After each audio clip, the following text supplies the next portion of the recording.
Estudou o material complementar? Como é que foi? Nesse momento, vamos dar uma ênfase nas técnicas cognitivas. Da mesma maneira que as técnicas comportamentais, existem inúmeras técnicas cognitivas, como, por exemplo, tomada de decisão, inúmeras estratégias de solução de problema, o desenvolvimento de comparações funcionais, a decatastrofização, a exteriorização de vozes para mudar crenças disfuncionais ou pensamentos automáticos disfuncionais, o trabalho com os esquemas, as técnicas de reatribuição, como a torta da reatribuição, os cartões de enfrentamento para trabalhar com a reestruturação cognitiva e com a reestruturação de crenças, a parada de pensamento, a técnica do debate emocional, a difusão, as técnicas de imaginação e muitas outras estratégias. Vamos abordar aqui nessa nossa aula assíncrona algumas dessas estratégias. Vamos começar conversando sobre a tomada de decisão. A tomada de decisão é uma técnica cognitiva que é utilizada quando o cliente ele apresenta comportamentos disfuncionais devido a situações ou relações conflituosas com as outras pessoas. Então, nesse tipo de situação, ele não consegue sair de uma dúvida ou de um conflito, muitas vezes ficando o quê? Paralisado, com dificuldade de gerenciar as suas emoções negativas. Então, nesse caso, existem algumas estratégias cognitivas que ajudam o cliente a quê? A sair do impasse e resolver o problema. Uma dessas estratégias de tomada de decisão se refere a pedir para o cliente preencher algo como essa tabela de tomada de decisão. Inicialmente, ele vai colocar o problema ou a decisão que precisa ser tomada. Isso em primeiro lugar. Em segundo lugar, ele vai fazer uma lista de vantagens e de desvantagens de tomar uma decisão de uma forma ou de outra. Depois, ele vai dar uma nota, um peso emocional para cada um desses pontos. Por quê? Porque a boa decisão, ela é tomada aqui, mas também aqui. Então, o que isso significa? Eu posso ter uma lista enorme de desvantagens, mas eu posso ter uma vantagem que tem um peso emocional enorme. Então, essa única vantagem vai ter um peso muito maior para eu decidir de uma determinada forma. Vou dar um exemplo. Um problema. Morar junto com o namorado ou cada um na sua casa.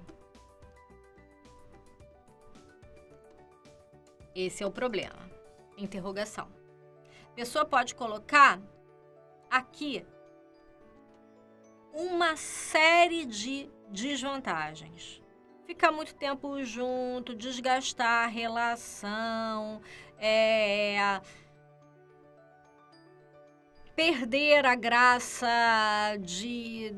dos encontros inesperados e do romance e assim sucessivamente. Porém, pode aqui colocar uma única vantagem, como, por exemplo, vamos supor, ter um convívio mais intenso. Ter um convívio onde se possa partilhar mais as alegrias e agruras da vida. Quanto isso vale para você? Isso para mim vale 100. E esse monte que você colocou aqui? Um vale 1, outro vale 2, outro vale 3. Resumindo e concluindo, essa única vantagem aqui tem muito mais peso e facilita a decisão do cliente. Eu recomendo que você escolha uma questão ou um problema e se auto-aplique essa estratégia. Assim, você sabe, vai ganhar mais o quê? Autoridade moral, segurança, para que consiga aplicar essa estratégia e motivar cada vez mais os seus clientes. Uma outra estratégia também que pode ser utilizada é o cartão de enfrentamento.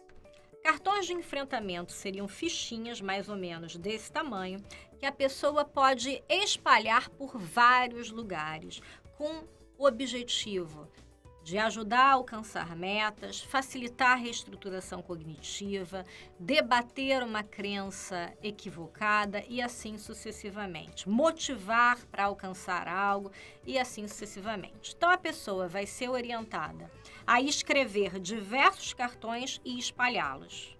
Colocar na geladeira, na porta da geladeira, dentro da carteira, na bolsa, em vários lugares.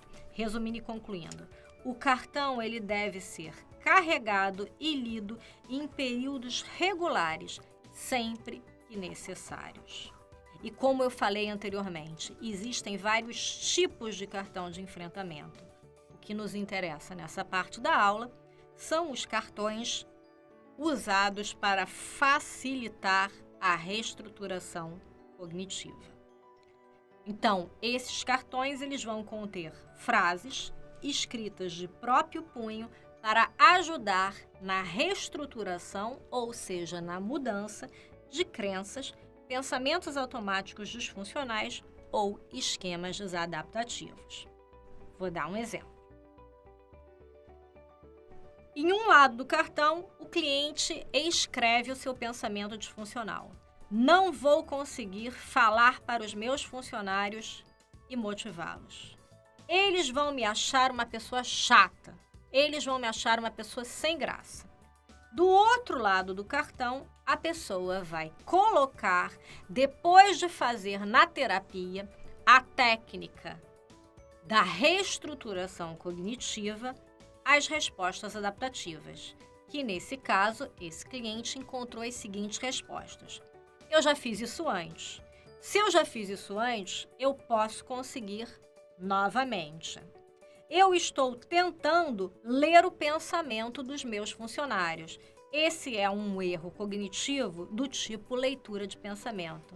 Por falar em erro cognitivo, pessoal, esse tipo de cartão de enfrentamento pode ser utilizado para trabalhar os erros cognitivos. Você já observou? Já deu uma estudada no nosso e-book sobre pensamento e sobre erros cognitivos? A gente pode trabalhar todos os erros cognitivos, inclusive fazendo uma psicoeducação, usando esses cartões. Posso pegar uma cartolina verde e uma vermelha, colar uma atrás da uma na outra, fazer vários cartões pequenos. Na parte vermelha, eu escrevo o erro cognitivo. Por exemplo, leitura de pensamento. O que é leitura de pensamento? Se refere a tentar ler o pensamento de uma outra pessoa. E na parte verde eu coloco o quê? Dicas para reestruturar o pensamento disfuncional. Como, por exemplo, você não tem o poder de ler o pensamento das pessoas. Esse é um erro cognitivo do tipo leitura de pensamento. E assim sucessivamente. Comparações funcionais. Nas comparações funcionais, o cliente ele vai ser ensinado a se comparar com ele mesmo e não com os outros. Lembrando que a maior parte dos nossos clientes se compara com os outros e faz comparações de forma que se sente péssima, horrível. Aqui a pessoa será ensinada ainda a fazer comparações com ela mesma, de baixo para cima, ou seja, como ela era antes e como ela está melhorando ou crescendo, de forma a aumentar o senso de autoeficácia do próprio cliente. Através das técnicas de comparações funcionais, vai ser possível que o indivíduo veja o copo que está pela metade como meio cheio, em vez de perceber o mesmo copo que está pela metade como meio vazio. Então, focar na metade cheia provoca sentimentos de merecimento, de esperança, de autoeficácia. Focar na metade vazia vai provocar um sentimento de desvalor. Na nossa próxima aula, nós vamos falar sobre as técnicas emocionais. Enquanto isso, eu recomendo que você estude os textos que eu coloquei para você, o material complementar e leve as suas dúvidas para a nossa aula síncrona ou presencial, onde nós vamos aprofundar essas técnicas cognitivas que vimos hoje e uma série de outras técnicas cognitivas.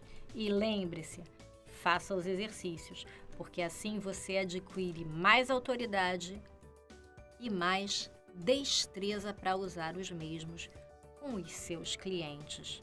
Bom estudo!